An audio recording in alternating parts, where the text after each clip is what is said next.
Hello, I'm Jack Taylor, and this is part 24 of Imagine Christmas. Now, you've heard of We Three Kings, but have you heard of the three wee kings? There they are. Aren't you glad that Christmas is almost here? Did you get a chance to see the conjunction of Saturn and Jupiter just a few days ago? Now, they haven't aligned this closely since 1226. And while astronomers are nicknaming this phenomena the Christmas star, we don't really know for sure what the Magi saw some 2,000 years ago. You might remember that Balaam, who may have been a predecessor of these Parthian kingmakers, these astrologers, 1400 years before, had predicted specifically, I see him, but not now. I behold him, but not near. A star will come out of Jacob. A scepter will rise out of Israel. Now, Daniel had been chief of these astrologers and magicians and royal advisors some 550 years before Jesus was born, and he had predicted the time period as the coming of a new ruler. So anticipation would be high among the knowledge guardians from the East. How far would you go, though, to check out a dream? We're talking anywhere from 3 months to 2 years of riding camels one way. I mean, would you honestly put your life on hold to chase a dream? These men had incredible confidence in what the heavens were telling them. Countries from India to Persia to China have claimed to be the country of origin for the Magi. Eastern Orthodoxy claims that there were 12 of these travelers. Matthew doesn't tell us how many of them there were. Likely they traveled in a large trade caravan with hundreds of others for security and for impact.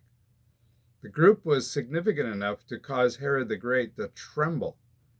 And actually, the text says he was disturbed or terrified, and all Jerusalem with him. So, three camel riders coming out of the desert wouldn't create that kind of impact on their own. Now, the Parthians are likely the best source for these worshiping gift givers, the Persians. The Parthians had extended their empire and briefly ruled in Palestine just 35 years before Jesus was born. They had even installed their own high priest in the temple. The Parthian king was known as the King of Kings. The Romans worked with King Herod to regain control and establish a peace treaty. And the sight of a large number of Parthians arriving to anoint a king would be significantly troubling for Herod. In addition, the kingdom in Parthia was unstable, with numerous contenders for the throne as they worked out their relationship with Rome. Well, by the time the caravan of Magi arrives in Jerusalem, the birth of Jesus has happened. Matthew tells us that Herod was ruling, so this event happened before he died in 4 BC.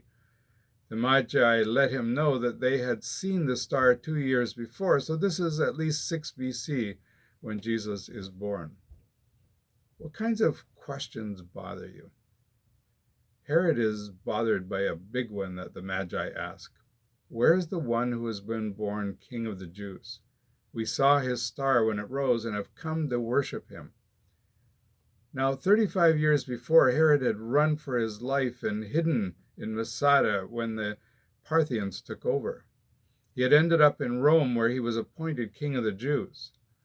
The Parthians claiming that there was a new king was a real threat. He found out from his priests and legal advisors that Micah had predicted that the new king would be born in Bethlehem.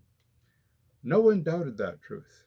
So Herod told the Magi to check it out and report back so he could worship the new king. Do you automatically trust whatever people tell you? Well, the Magi are obviously trusting. So the Magi head towards Bethlehem. They follow the heavenly light going ahead of them, and then they bow before the child in his home. They offer gifts of gold and frankincense and myrrh, gifts that foretell Christ's kingship, his priesthood, his death. They clearly don't leave right away, since they're warned in a dream not to return to Herod. They take another route back to their own country, and when Herod finds out, he is furious. He has a personal guard of 2,000 soldiers, and these murderers are sent out to kill the baby boys, 2 years of age and under, in Bethlehem. Imagining Christmas as it really happened wasn't all sparkle and lights. An angel showed up in time to warn Joseph, who took Mary and baby Jesus as refugees to Egypt. What is Christmas like as a refugee with no place to call your own? Well, Joseph, Mary, and Jesus stay in Egypt until Herod was dead. Then they moved back to Nazareth. Your life probably isn't all tinsel and starlight either this Christmas. Like the Magi, you may have to sacrifice a lot to follow a dream that God has set before you. You may have valuable gifts to offer him as your act of worship. You may have to listen past all the rhetoric of others who speak their platitudes about how they want to honor Jesus. Whatever it costs you, step out to follow the clear signs that God is giving you as you move toward him. Trust him with the journey. And like Joseph and Mary and Jesus, you may not be in the place you hoped for, but trust his plan.